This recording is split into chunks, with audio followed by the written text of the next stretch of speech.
It is homecoming week, Alabama fans. Time for one of the most respected rivalries in all of college football. Alabama, Tennessee, known as the third Saturday in October rivalry, despite this game taking place on the fourth Saturday of the month. Game is taking place on tomorrow's 6 p.m. Central Time kickoff. ESPN will have the call on the matchup from Bryant-Denny Stadium. But we're right here, touchdown. Alabama Magazine giving you all the updates heading into this matchup. I'm yours truly, Stephen M. Smith. And I'm Patrick Dowd. And Pat, let's get this thing going here. Starting off with the updates, Coach Saban.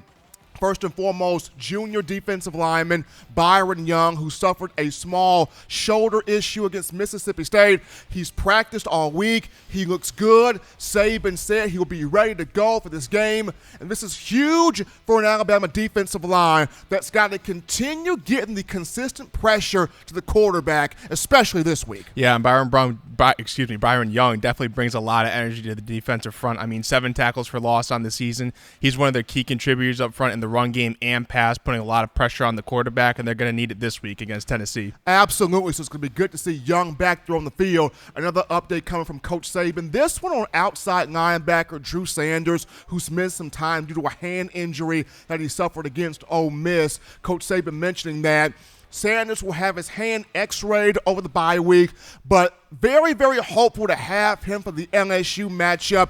If that happens, that'll be a critical time for Sanders to come back. But some good news coming from Coach Saban on the sophomore outside linebacker. Yeah, he seems to be progressing well since he was listed as probably doubtful for this week. And, you know, there's probably no rush to have him to bring him back for this week in terms of having the bye week next week. And Dallas Turner's been playing pretty good up front for them. So, I mean, it's just, you know, another chance for him to heal up and get ready for that LSU game, which is going to be another important matchup for Alabama. Huge one in the SEC. So, Pat, we can look at here, Alabama, Tennessee, this matchup. Cigars on the line, the tradition of the history on the line. Third Saturday in October rivalry. Both fan bases dislike each other, though there's some respect there. You have so much legendary history where the coaches are concerned. But first and foremost, Pat, Tennessee, the quarterback Hendon Hooker, who was hurt in the matchup late in the game against Ole Miss, but according to Tennessee beat writers and the reports going out there, he is expected to play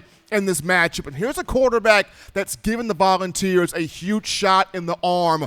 14 touchdown passes this year, just 2 interceptions. He's been very accurate with the football, but he's also a dynamic runner. 390 yards rushing, 4 touchdowns. This is a huge game for Henry To'o and Christian Harris, both inside linebackers, trying to negate the success from Hendon Hooker at quarterback for Tennessee. Yeah, and this is a completely different offense with Hooker involved. I mean, you saw when Joe Milton was in the game last week against Ole Miss, things were a little bit out of sorts, even though it was wasn't too much opportunity for him as he came in late in the game when he was injured. But, you know, he's a dynamic player on the ground and through the air, and I'm pretty sure he was a leading rusher against the Rebels too last week, which is going to be an important aspect of his game in order to keep the game close this weekend. As he tries to extend the plays, have been one Hendon Hooker. Now also Tennessee, they've got some good running backs as well. First and foremost, led by Tyon Evans, who has 2 100-yard games this season, including one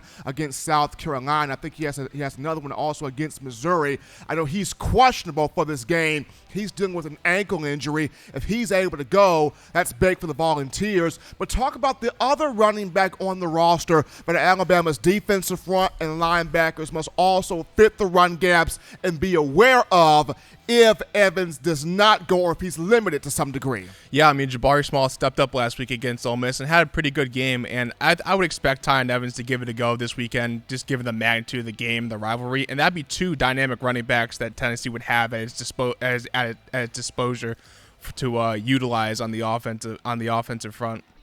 Both of those 2 guys have speed. Both of those 2 guys have power. They have gear to get up and down the field.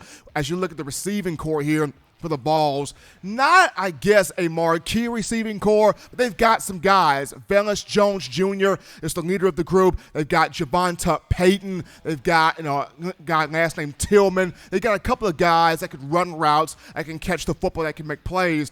But the main thing Saban mentioned during his show Thursday on Hey Coach is Tennessee This is a fast ball team. They run a lot of up-tempo. They run a lot of high-paced schemes here under first-year head coach Josh Heupel, who was a decorative quarterback for the University of Oklahoma Sooners, but first-year head coach, 4-3 on the season, a guy that's kind of a dark horse candidate for SEC Coach of the Year. Alabama's defense, particularly Alabama's secondary, got to be prepared, trust the instincts like it did a week ago against Mississippi State when you're facing a fastball team like Tennessee. Yeah, and I think it's been pretty difficult for Alabama to prepare for Tennessee because Nick Saban was talking about during his appearance on Hey Coach on Thursday that when they can show the offense to play, the scout team offense the play card for the players to run, but they can't. But that takes too much time to reset up and run the next play because you can't replicate that kind of tempo because the Alabama doesn't run that specific offense. So, I mean, just hammering down and getting involved in the game, getting the defense on the same page is going to be really important this weekend. So, Pat, just from your mindset, like how important do you think the adjustments are going to be in this game? Because like you mentioned, you don't see this a lot during the season. You don't rep this a lot during the season. And when you're facing a first-year head coach in Heupel, he's going to throw different wrinkles. He's going to throw different things at you that you probably have not seen on film.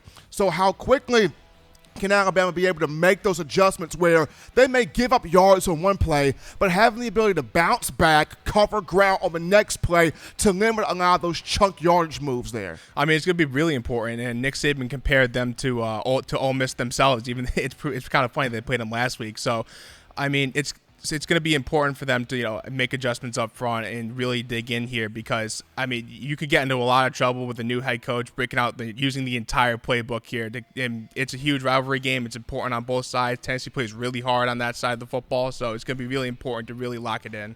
Vols coming in at 4-3 on the season now.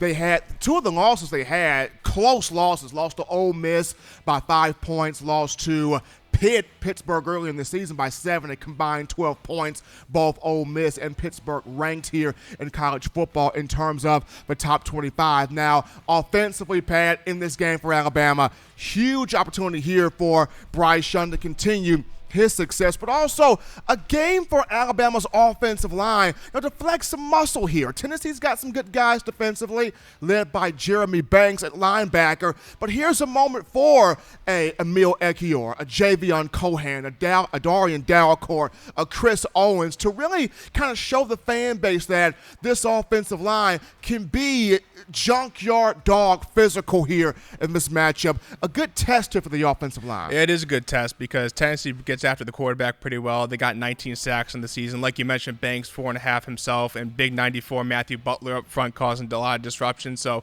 it's going to be just another week to really continue that continuity on the offensive side of the ball.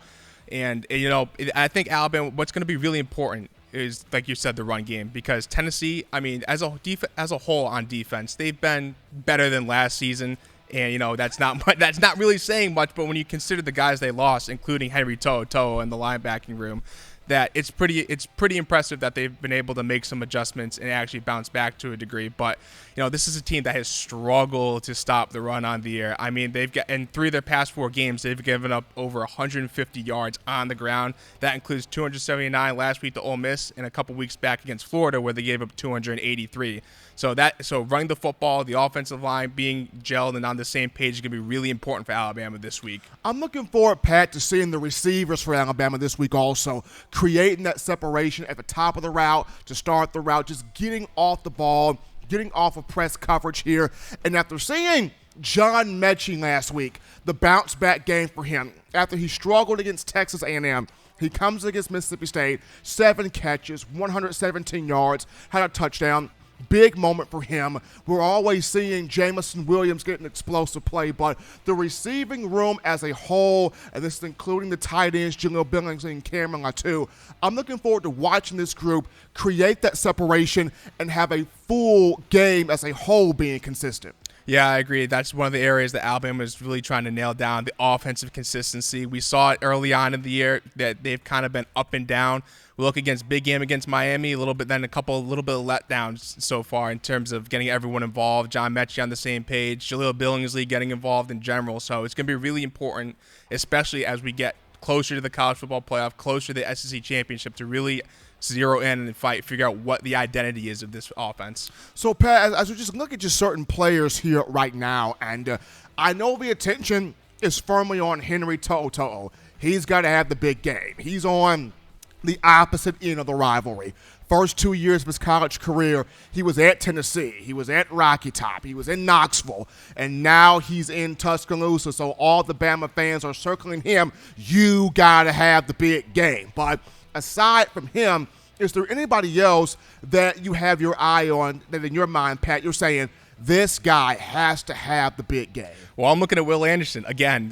He had a 4-sack performance last weekend, and I think he's going to have. The kid is the governor. He's the governor at this point. Maybe not quite to that degree of impact, but this Tennessee offensive line has given up 11 sacks total in its last 2 games, and Anderson is as hot as anyone on the defensive side of the football. So I'm expecting to see a big game out of him. You're expecting a big game from Anderson. I'm gonna flip back to the offensive side of the football. I want to see a big game from Jaleel Billingsley. I mean, when you are 6'4", 230, you're out of that doghouse, you're on the field again. Having that timing with Bryce Young, getting open.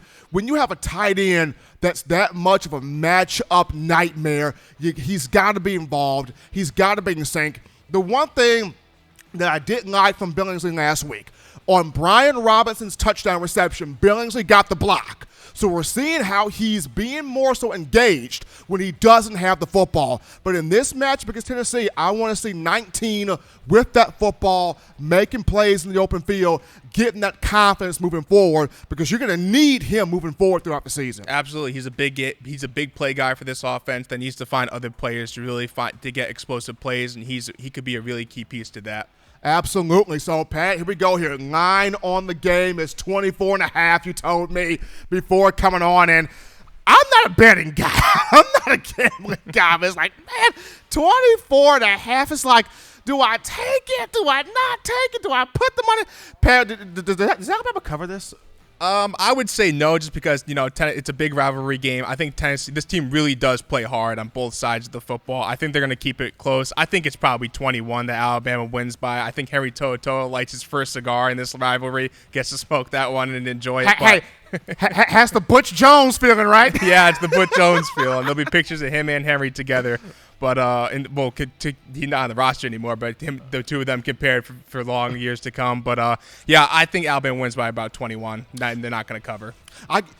You got 21, Pat. I'm gonna go 21 with you. I don't think they cover, but I'm gonna go 21 in this game with you. I think we do see a continuation of the complete game that we saw against Mississippi State, where Coach Saban goes to the press conference room with a smile on his face, saying, "About time we got a full effort from 60 minutes from the players." So I think we see a building of that complete game from a week ago. But folks, Bama, Tennessee on Saturday, 6 p.m. Central Time kickoff, Bryant-Denny Stadium, third Saturday in October rivalry, homecoming as well. For all of us here at Touchdown Alabama Magazine, I'm your man Stephen M. Smith. And I'm Patrick Dowd. And baby, that's it right there. We'll see you soon.